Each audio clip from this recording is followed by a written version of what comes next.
Harry Hog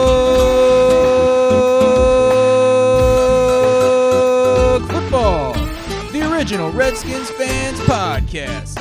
On today's show, we talk about the debacle of a game between the Washington Redskins, or someone wearing their uniforms, and the Atlanta Falcons. This and much, much more live with Aaron and John. Yo, what's up, John? Yo, what's up? Excellent! Welcome, Harry Hog Football, episode number 460, in which we talk about the recurring nightmare we've had this season anytime we play a team from the NFC South that has a high-powered, so to speak, offense. We can't stop them. We can't even hope to contain them. Oh, we didn't even hope. Play some damn football. You sucked on the field today. Yeah, pretty much, yeah. Brian Mitchell, I was listening to his show today, and he was, Yeah. he wasn't even that pumped. He wasn't that excited today. He was just the thing he was most upset about today is the signing of these 3 offensive linemen off the street. And he's like, what are these dudes doing? Guys? He's like, what are these dudes doing like Casey Dunn on our squad if they're not even going to start when the guys get injured that they're supposed to be backing up? Why are they even on the squad? Why didn't they have these guys off the street on the squad? And he's got a point. He does. He absolutely does. What are these dudes doing on the team if they're not going to play? They're just taking up roster space. And lack of adjustments. We need new coaches, man. We've said it episode after episode after episode. By the way, this is Harry Hog Football. You can check us out on Twitter at Harry Hog. Check out our longtime benevolent sponsor, Desmond C. Lee. You can reach him, Desmond C. Lee 2, because Desmond C. Lee 1 was hacked. I don't think anyone's in the chat room, are they? That's a first. Oh, Chris J in the UK just popped up. All right. Speak of the devil. Chris J in the UK is making this flight all the way over to FedEx Field to join us for the Texans game in 2 weeks. Solid. Us and 4 other Redskins fans that'll be in the stands that day. Yeah. It's gonna be sweet. It's gonna be awesome. Do we want to jump right into this and talk about adjustments? Because I do. Trevor Maddich put what is this saying? Hit the nail on the head after the game when, dude, and this isn't the first team that's done it to us. This is the 3rd team, the Colts. Yeah. They do these little crossing patterns, which I think should be offensive pass interference, and you disagreed a lot of the times. But the point that Trevor Maddich was making after the game was, if it's illegal or not, it doesn't matter. Making a freaking adjustment to stop it. Yeah, and we're just playing man-to-man, and our men are running into each other instead of zone and passing the dudes off, coming on these little crossing patterns. And you can blame the refs all you want, like I was trying to during the game because I was mad, and that's usually what I do when I'm mad, and you already know about that. But we got beat 38-14. Yeah. Someone needs to be cut. Well, we don't have guys that got cut, but we got guys that went on injured reserve after this game. Well, let's start with the first one that got the game off on the wrong foot. Sean Laval, your dog, your favorite offensive lineman on the team, and Chris J's favorite, and David Herzing. First play of the game. Second play of the game. Second play of the game. Was it holding? It was a holding penalty. We started out 1st and 20, not a good sign. And then next play, he gets completely thrashed. His knee came out. It was the second play, so it was on the second play of the game. And then on the third one, his knee just totally gave out. ACL broke. It busted. And he done blown it up. And you and I were just like, all right, let's go to the, get a backup lineman in there, and then let's see what they can do, because they're not going to be any worse than Laval. Yeah, and they weren't really. Yeah, really. At that point, yeah. Offense was anemic again with your favorite quarterback, Alex Smith. You know what we need? Hitting our own dudes in the butt, literally, with the ball. AP. Boo! He hit him right square, like, between the cheeks. He hit him between the cheeks. Yeah, that is a fact. I mean, Duh. it was an on-target pass to his cheeks. Where's Colt McCoy, man? Where's boo boo boo? Is he going to be any worse than Alex Smith is? That's what I was saying, but I mean, I think someone on one of the post-game shows, whichever one I was listening to, because I was out in the garage working and just had it on for like 3 hours. Someone in there was saying there's about 70 million reasons why Colt McCoy is not going to be coming in. It's because they've paid Alex Smith. Oh yeah, to come in. What it all comes down to is again, we need new coaches. Jay Gruden doesn't make adjustments. Muskie doesn't either. Doesn't make adjustments. Nope. Every game, they're out coached game after game after game, and I don't know. I've been saying it for like a year and a half that we need to get rid of this guy. So I don't know what else to say. You just have to sit there and just mumble about how bad they are until they finally disappear from the team. Probably at the end of this season, I guess, if we can get someone better than John Gruden's brother. The only thing is there's actually a chance that we could still end up in the playoffs. We could. And you never know. If you get into the playoffs, there's always a chance you can win in the playoffs because say we get in the playoffs and we're going up against the Saints again, but look, last week of the Alex season, Smith. Drew Brees got injured.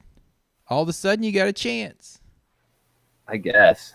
Yeah, I mean, that makes sense, but Alex Smith, man. Who's surprised by that? Anybody.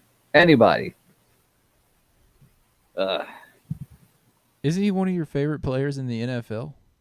Hit him in the butt. In the butt.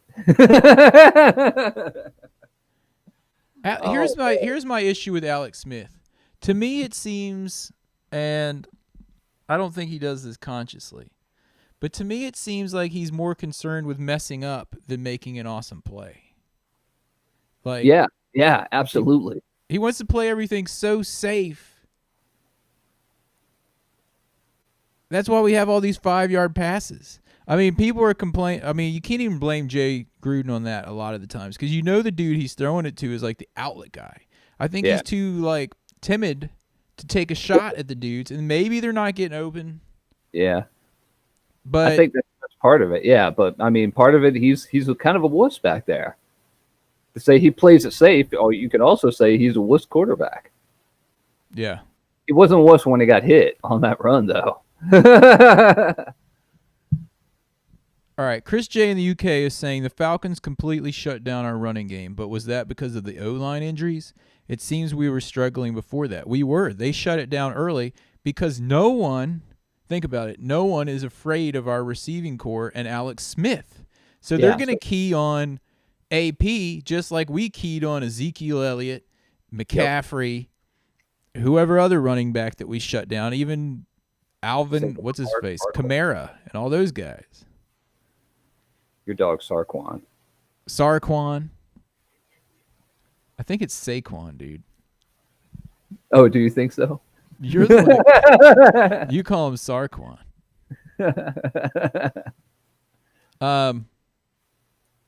Anyway, yeah, I think they just were keying on the run. They're like, we're going to stop the run.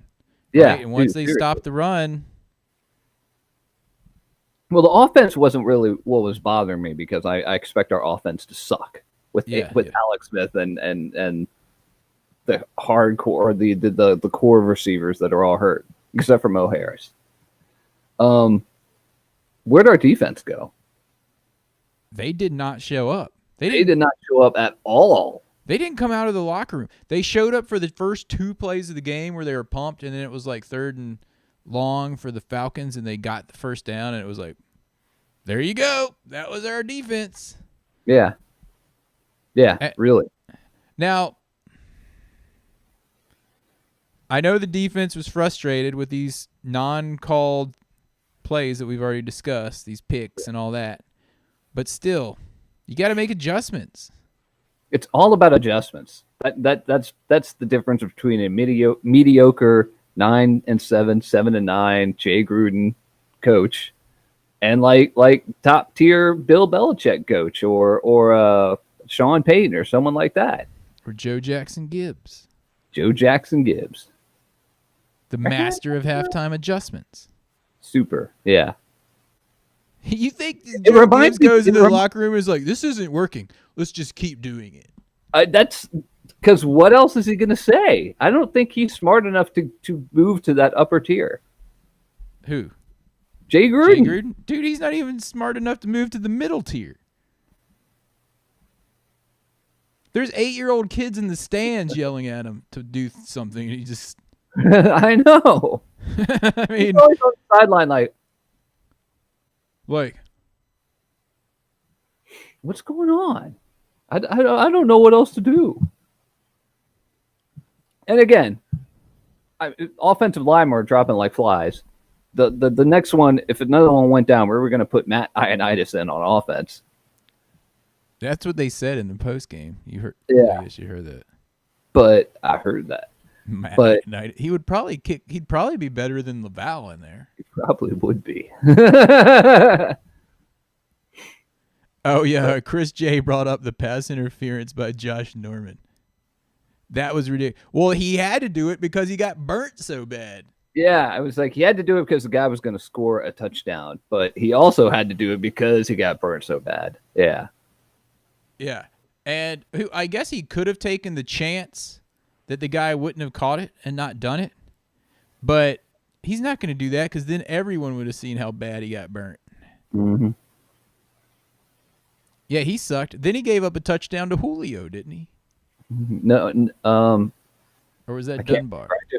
I remember C. Dix holding on to him, and I was just like, C. Dix is going to tackle him before the goal line. No! He couldn't because Charles Davis and Kevin Burkhardt jinxed it. Because anytime someone says something like, Julio Jones is yet to have a touchdown this year, sure enough, it's going to happen against the Redskins, and it totally did. C. Dix was trying to get him down, but he couldn't. C. Dix was trying to use some of that Packer power. do. Go, Pack, go. C. Dix, go, Pack, go. Dude. C. Dix had his Packer power. Go, Pack, go. I'm not really blaming C. Dix for anything because he'd only been there for 3 days. I know. I was surprised he was in as much as he was. Yeah. We got to talk about... You know, he was probably back there, like, in the secondary looking around at his fellow, like, mates, and he's like, these guys have no idea what's about to go on. What did I get myself into? Yeah. All right, so David Herzing brings up, he says he's still into Alex. Poor choice of words there. I think he's smart. He had the same receivers 2 weeks in a row. He's going to have 100-yard Mo Harris this weekend, just like we did last weekend. I mean, Mo Harris stepped up. And here's the interesting thing about Josh Doxson. He's slowly taking steps. He'll take like 2 steps forward and then 1 step back, like every week. The first two passes to him, he dropped, and then after that, he was great. Yeah, for as much as he was in, I guess, getting thrown to. But he caught like fade pass in the end zone. It was unbelievable. Did you hear Sonny being interviewed for that? They played it like 1,000 times. No. It was like Larry going, and there's the fade pass to Josh Doxson, touchdown Redskins, and he goes, "Hey Sonny, what do you think of that? Coach isn't gonna let you hear the end of that one, Sonny." And then there's like silence for like 3 seconds, and Sonny just goes, "No." That was it? That was it. Like, no, he's not going to let me hear the end of it. No.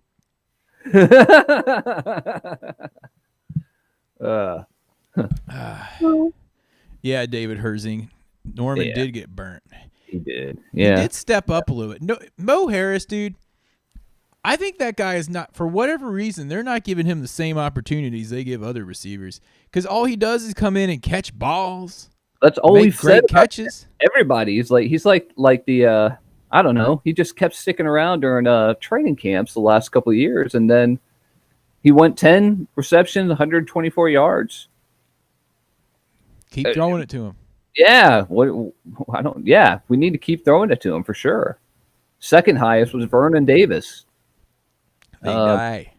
I have no idea what Jordan Reed's doing. He was third highest.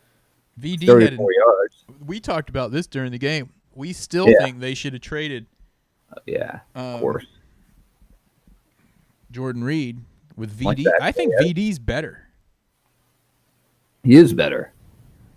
Because VD, you can send him down like on a post pattern for 20 yards and he'll catch the ball with traffic around him. And I don't know. It's almost like Jordan Reed is a little, I don't know if he's got, I don't know. He looks a little bit slower. He's not breaking as much as he used to. I mean, his body's starting to break down. So, and of course, Richardson's done for the year. So, yeah. So, do we want to start talking about injuries now? Because it's sure. All right. So, Trent Williams apparently is going to be out at least a few more games, right? Maybe up to a month. Maybe at least one more game for sure. That's not good. Nope. Worse than that, Brandon Scherf, the sheriff, out for the season. Tore his pec, man. Just like you called it too. I was just like, he tore his pec. Mm-hmm. And you were like, it might be the shoulder, so we thought about that. But I was just like, he's holding his like chest. That stinks, man. So let's see. Morgan Moses somehow got back in the game, but he's got like a knee issue as well. So it's just like last year, dude. Our linemen just get so banged up. Yeah, they really do. So Moses, but he came back in. Yeah. He has MCL damage to his knee. Let's see on that. Laval, of course, done for the season. Not that ACL. Yeah. So we don't know who the starting line's going to be, right?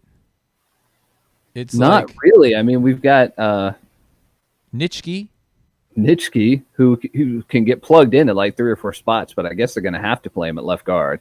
Left tackle. I'm sorry, left tackle. Your dog, Jerron Christian.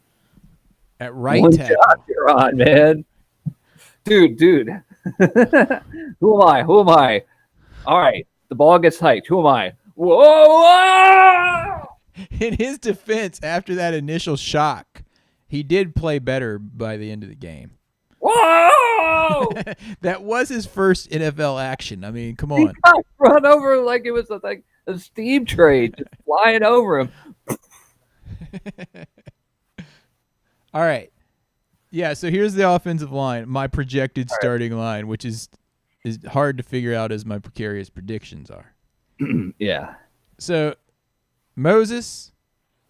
Supposes. All right. Moses at right tackle.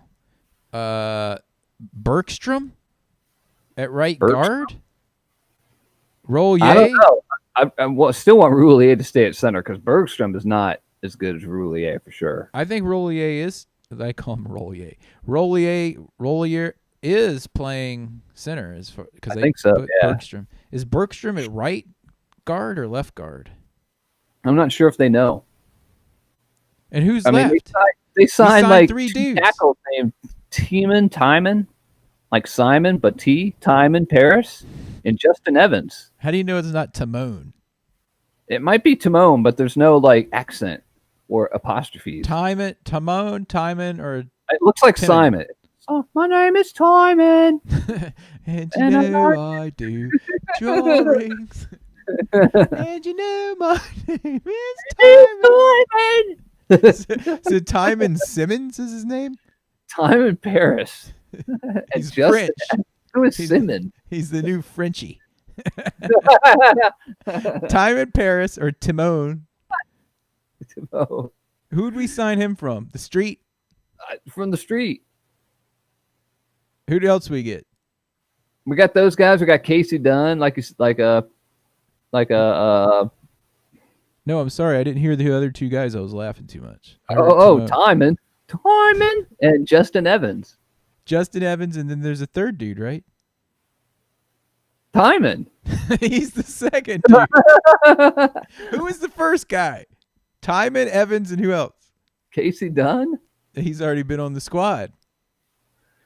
Well, let's see. Let's see if I can see anything. It's some guy that used to actually play for the Ravens, I think. We've activated Stacy McGee. We waived the following player, Kenny Ladler.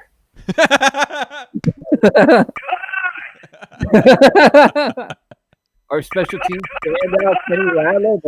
Boy, you're cut.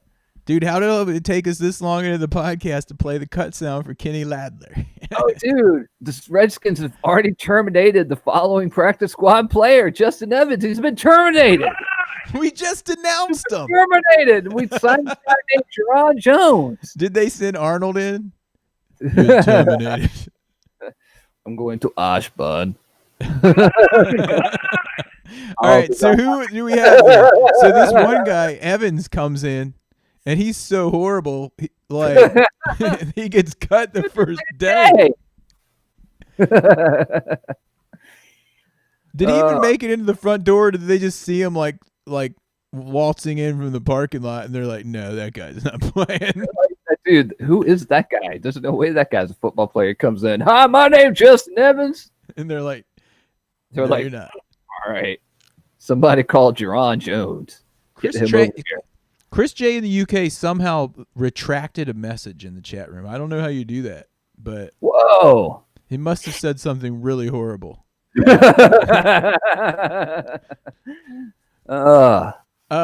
Wait, so who are the dudes? My mind can't handle all this. He's signed, he's cut, he's signed, he's cut. Okay, all right. So the three guys that they signed as free agents for Laval, Scherf, and Richardson are guard Luke Bowanko, guard Bowanko. John Cooper. Yeah, isn't Bowanko the guy from the Ravens? I don't know. Probably. And the tackle, Austin Howard. John Cooper. That's like the guy who invented the mini. So John Cooper's still on the squad as of this hour. Yes. Bowanko, I think from the Ravens, is still on the squad at this hour.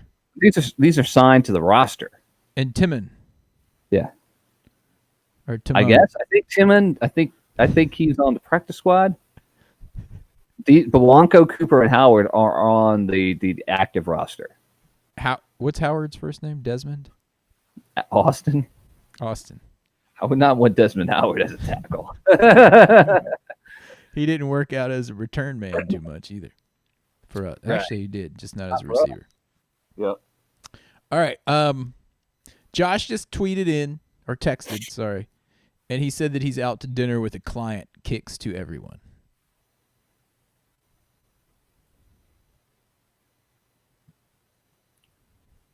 I'd say he didn't watch the game, but I know he did. He did because he was tweeting at me during it. Yeah. Texting. Why do I keep saying tweeting? Remember like on episode 360 when I didn't know what tweeting was? And I didn't understand the point, and Josh was trying to explain it to me.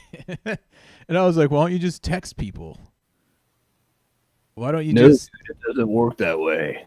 Well, remember when I didn't understand the point of texting before that? Yeah. For years. I was like, why don't you just call them? It's easier.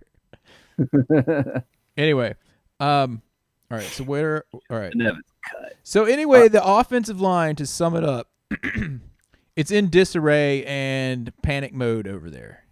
Yeah. We already have an anemic offense. This is just going to put more and more pressure on our defense, which was doing fine except for the high-powered offensive passing teams. Right. I want proof of life of Josh. Life of Josh. Well, he wanted it, so here you go. There he is. He's popping Josh. up. There he is. Oh, man. Dude. Yeah. So the offensive line's in disarray. It's going to make it even more anemic. I'm a little concerned about the offense. The defense, I think, will bounce back Maybe they've learned their lesson now. I guess. Now, I don't know. It's so hard to tell because like you said, we know that they're doing this against offensive lines or against offensive teams that are high powered, doing a lot of passing. But I mean, we were getting gashed for runs in this last game, so I don't know. I mean, I guess we'll see. We're playing the Buccaneers this weekend. And the Buccaneers, surprisingly, have the number one pass offense in the NFL. That does not bode well. That does not bode well at all, even though they're like 3-5 or 4-4 or something like that. So, yeah. Well, this could be bad. So were the Falcons. Yeah. This could be bad. This game could make or break the season because I felt pretty bad about this loss, and then I looked at our competitors in the NFC East. And the Eagles and the Cowboys still have to play these teams that we've already played, these difficult ones like the Saints. And I think the Eagles had to play the Saints and the Rams. And, it could come down that the winner of the division is 9-7. Yeah, it really could. It's going to be about which team sucks the least. Between the Redskins and the Eagles. It's coming down between the Redskins and the Eagles. The Cowboys are in more disarray than us, and the Giants are even further in disarray. And the Giants already really called the season. So, yeah. So, it's who sucks the least is going to win the division, and then you never know what's going to happen. Who sucks the least is going to win the NFC East. Yeah. So, I mean, we still have hope, so don't just freak out over this one game like. Who knows? I mean, if we, like you said, a couple of these guys that we signed, they worked with the Ravens. One of them worked with the Cowboys at some point, so we have to worry about that guy. Yeah, I saw that. Was that Timon? It might have been. Speaking of the Cowboys, your favorite Cowboy player got injured again last night. Who? Slightly desiccated. Sean Lee's out again. He's always injured. He's injured more than Jordan Reed is for us. Well, it's because he's slightly desiccated, so it takes longer to heal. He's like Skeletor's son. Oh. All right. All right, guys. All right. You know how we hate politics here on Harry Hod Football, except for Josh. So this week, since it is election day, I will talk for 1 minute about politics. So this week, I get in the car, and NPR is on, and the first thing I hear is, politics in sports, what do you think? Tweet at us, email us. And I was like, I'll tell you what I think. So I tweeted into the dude, and lo and behold, they read my tweet on the air. And NPR. Here it is. All right, so the tweet's up on the video podcast. There's my tweet, and here is what they said. Another listener tweeted, politics have no place in sports. It's the one place people go to escape. Keep the game pure. That was my tweet, and I was like, whoa. And then he's like, asked the panel, he was like, discuss this tweet. And they just like glossed over it and started talking about all they want to do stuff. is talk about stupid politics because that's what, I don't know, some people like getting gray hairs. Yeah. And then I turned it off and went into the why. The why as in YMCA. It's fun to stay at the YMCA. Yeah, that one. They got everything that you need to avoid. Yeah, so if you look at our schedule I'm already counting the Cowboys and the Giants out, so am I safe to say that, or is it possible the Cowboys could turn it around? I never judged the Cowboys out. Okay, well, They won 1-15, but they beat us. all right, I think it's between us, the Cowboys, and the Eagles, or the Eagles, and the Cowboys. And if you look at the schedules left, I think we have the easiest one. Like, the hardest part of our outside of division games is over with. Yeah. So we do have a good chance. We just got to win our division games, especially against the Eagles, and pick up a few others. And we can win 4 more games, 4 or 5 games we're in. One of them this weekend at 1 o'clock against the NFC possible wild card issue with us, maybe. Yeah, we got to win that one. Yeah, we need to win this one. Look, if we can beat the Bucks, the Giants again, no and offense, the Eagles once, that's 3 games. And then what other game do we have left? Titans, who beat the Cowboys. Yeah, somehow beat the Cowboys, and they were like, Cowboys were kind of killing them at first, and then they just fell apart. Yeah, so, I mean, I think we still have a good shot if we can get some semblance. Is that a word, semblance? Semblance, yeah. Of an offensive line, get AP going. You know who we really need for the offensive line? Your dog, Catalina. Tyler Catalina. What happened to him? Didn't he just get cut last week? Why didn't they bring him back? I don't know. Maybe he signed with another team. And Brian Mitchell had a good point. Why do we have these dudes on the roster like Casey Dunn who aren't – so when someone goes injured, instead of bringing in the dude that's like taking up a roster spot, you just bring dudes off the street. Yeah, Tyler Catalina is on like injury reserve. Forgot about that. Well, what's the point of having these dudes on your roster or the practice squad if they're not going to step in and play? Why don't you have the dudes that you brought off the street on your roster, on your practice squad, so they're more ready to go? Yeah. If they're better. Absolutely. It's just as bad coaching again. Roster management. Now, I understand that if it depends on what your depth is with your team. If you have a lot of depth, you can stash guys at the back of the roster that are like projects that need like a couple of years before they're really ready to go. Like, I guess, Casey Dunn or Jerron, Aaron's dog, Christian. One job, Jerron. He's not my dog. One job, Aaron. Pilar? Dude, I got you a Jerron Christian jersey that you're going to be wearing during the Texans game. Does it say Odd Body on it? Odd Body 2. Odd Body 2. Odd Body 2. Wait, does he wear his number, or does he wear 74? Yeah. He does. He is Odd Body 2. Odd Body 2. Odd Body 2. Odd Body 2. All right, anyway, go ahead. David Herzing agrees that he thinks we're going to win the division because our schedule's easy. It's kind of what I was saying. Yeah, we'll see. We'll see. We'll believe it when we see it, but I do think we have a pretty good shot. Jay Gruden can get us through to finally doing something like that. Yeah, it all depends on if we either – here's a good point in the season. We either turn this thing back around. Yeah. Right the ship, as they like to say in the football world. Or do we keep heading down this path? The Buccaneers game is going to be a big sign of which way we're heading. It is. All right, let's get into games and kicks. Aye, aye, sir. Aye, aye, Captain.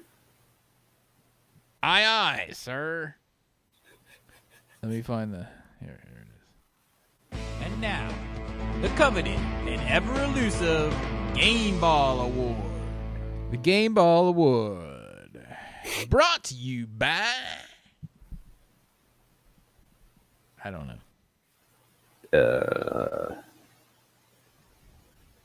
You want to go first? No. All right, I'll go first. I'm giving mine to the obvious. Mo Harris. 120 yards receiving, and he was awesome. That's all I'm saying. On a crappy offense. I don't think I have anything to say. I'm going to give mine a VD. It's a good one. Because he gave a little bit of semblance of life as a tight end is supposed to do, unlike Jordan Reed. Semblance. Yeah, semblance. That's going to be the name of this episode, Semblance. Semblance. With little red squiggly lines under it because I don't know how to spell it. Semblance. VD, that's a good one because he came in, and then they just all right. So then VD came in. He had a couple of good plays in a row, and then they just kept going to him, and then they shut him down. Yeah. They're like, oh yeah, he still plays. Cover that guy. Yeah. Yeah. I mean, Quentin Dunbar had a pick. It was kind of thrown right to him, and then he ended up going out of the game because that nerve injury started acting up on him again. And I mean, Ives had a sack. That's about it. Yep. All right, let's look in the peanut gallery.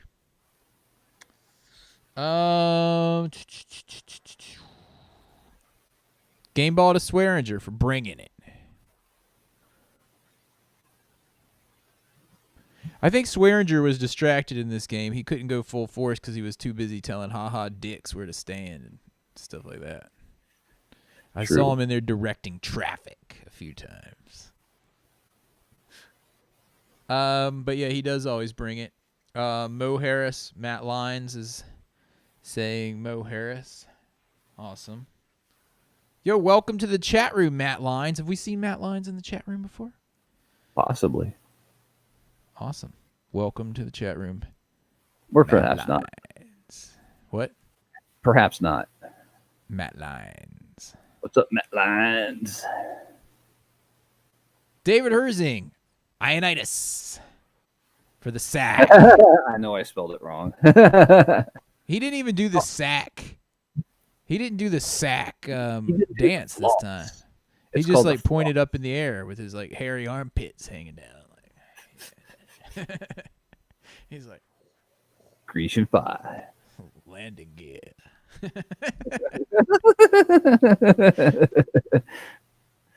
Not Zach Line. No, we said Matt Lines.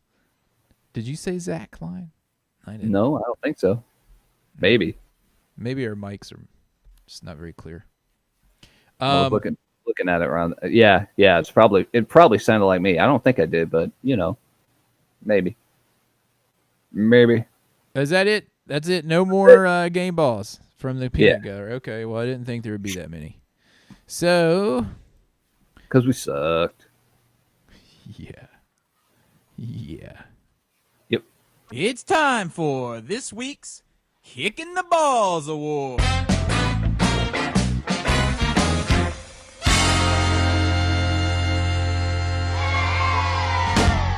The Kicking the Balls Award, as always, is brought to you by Rid-A-Poo. If you have septic, you need Rid-A-Poo to get rid of your poo. All right. You get to go first on the Kicking the Balls Award. Take your pick. Take your time, Adams. Alex Smith. You see the ball in the cheeks. Right in between the cheeks, man. Cut. He did. Golly. I'm starting not to like, I got to say, gradually not liking Alex Smith very much. He's just kind of. I heard somebody on the show this morning saying, like, I'm starting to hear that what's his face, the coach of the Chiefs fleeced us for the second time after Donovan McNabb, and I'm like, from who? Because I've been saying that ever since they announced it in March. He probably just heard it from Grant Paulson. You know what I think? I am Grant Paulson. I think we got fleeced. You probably heard it here first. You probably secretly listens to Harry Hog Football. Secretly. Well, the secret's out. Grant Paulson.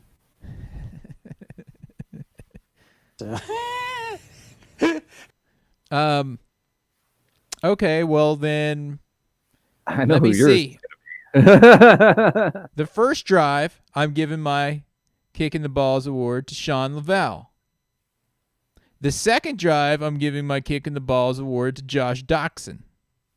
Bam. Because those first two drives, those two guys single-handedly taking turns sabotaged the drive. So I'm giving if I can only take one, I'm taking Josh Doxson because Josh always kicks a dude that gets injured for the year.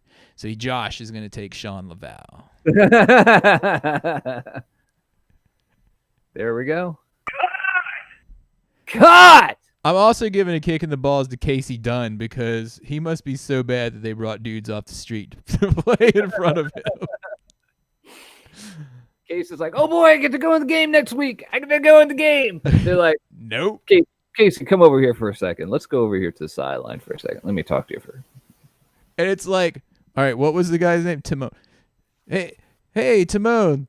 This is Jay Gruden calling with the Redskins. How would you like to come play for the Redskins offensive line next week? And he's like, I don't know. I got a guy on the other line about some white walls. Let me get back to you. And poor Casey has these dudes coming in off the street that were working at Taco Bell last week getting to play, and he's still sitting on the bench riding the pine. Yep. If he even gets to dress, he might not even have his own uniform. Anyway, probably had a double number. He was probably the second. A triple number. 46R or something. He's 46 red. All right, let's see here. Here come the kicks from the peanut gallery. Go ahead and send them in. Excuse me. Matt Lyons does not have one yet. He did give his game ball to Mo Harris. I don't know if he said that. Let's see. David Herzing. Zach Brown and Mason Foster. They were getting exposed left and right. Those guys are not fast. Yeah, that's because they just kept running the crossing patterns. That's all they did, and the linebackers couldn't keep up. And then no one knew what to do, and then the linebackers weren't there on the running plays because they're trying to cover dudes on crossing patterns. It's like, how do you beat the Redskins? I don't know. Let's see how the Colts and the Saints did. Yep. And that's what they did. Our guys can do those crossing patterns. Sweet. We know exactly what to do. Yeah. Yeah. Just try not to get offensive pass interference calls. Yeah. All right. All right. Matt Lyons is giving his to Sean Laval for sucking and then getting injured. I'm supposing there. I'm supposing. And is that it? No one else? We don't have very many people in the chat room this week. Everyone's so like distraught after that horrible showing. Yeah, man. Or they may be at political parties. Oh yeah, they may be. I don't know if they listen to us. They probably are. Dude, you know Josh is at a political party. He's not hanging out with some client. Oh, if he's at a political party, he is. I'm texting him right now and asking him. Because I don't know if he heard what they said on NPR. Another listener tweeted, politics have no place in sports. It's the one place people go to escape. Keep the game pure. Pure. You were missing the podcast, Josh. Pure. Did you say that? Did you say that he's like at a political rally? I'll tell him. Yeah, he is. Because he's been busted for doing that before. It's not the first time. A political rally. Let's see. I told him that John thinks he's at a political rally. Yep. All right. We missed Chris J in the UK. He's giving his to Norman for getting burnt like toast. Again. Totally did. Sorry, Josh. Cut! Yeah, that was horrible. I mean, that play.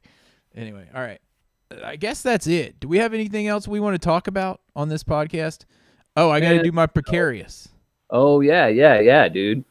All right, we're playing the Buccaneers at 1:00 in Raymond James Stadium. I haven't put too much thought into it because, well, we have a high-powered defense. We have a mid-powered defense and a low-powered offense. They have a high-powered offense and a low-powered defense. Well, dude, the Falcons already proved that a high-powered defense is more powerful than our low-power offense. Yeah. Wait. I just laugh. I laugh every week because we have Alex Smith. We got fleeced twice. All right. No one wanted to believe me. Basically, if the running game gets stopped, we lose. So let me get my prediction going. All right. I see the defense starting out strong against the Bucks and getting a 3-and-out. The offense comes in and gets a few first downs. I'm looking at the Swami. We get a few first downs, and then Alex Smith throws the ball and hits Adrian Peterson right between the cheeks on third down. Not between the numbers, between the cheeks. Timon between the cheeks. So we stall. Yep. I don't see this as a barn burner. I see this game as 17-14 Redskins, with Hopkins winning it on a 53-yard field goal with no time left at Raymond James Stadium. The cannons will not be shooting off at the end of this ball game. 17-14 Washington Redskins to pull their record to 6-3. 6-3. Yeah. Now let's see. Oh, the Peanut Gallery is even weighing in on the precarious predictions. Wow, that's new. David Herzing thinks that Fitzpatrick is due for a 5-pick game. Interesting. I agree with that. I think that HaHa Clinton Dix will come up with his first interception as a Redskin to tie Josh Norman's interceptions over the last 2 seasons. In only his second game. In 2 games as a Redskins, C. Dix will have as many interceptions as Josh Norman has in 2 seasons. That's my other precarious. Matt Lyons thinks that Fitzmagic will throw an interception to Hashan Treshawn. C. Dix.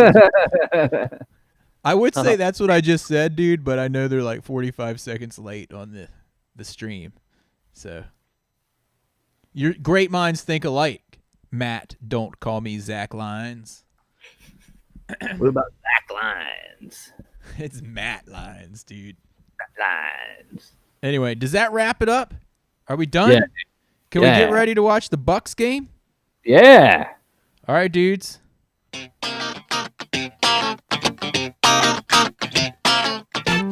All right, dudes. I know this week sucked, but next week is a new week.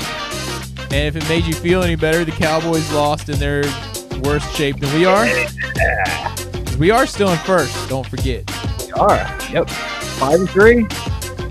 5-3. 1 game in front of the Eagles. It's going to be a sprint to the finish. And I think we can get it done. We'll see about that. Check us out at Harry Hog Football. Harry Hog at Twitter. WCLeaf2 at Twitter. A long-time sponsor, harryhogfootball.com. Email us John, Aaron, or Josh at harryhogfootball.com. Yep, we'll talk to you guys next week. Hail to the Redskins. And if you see a Cowboys fan, you know what to do, because they lost again last night. Yo!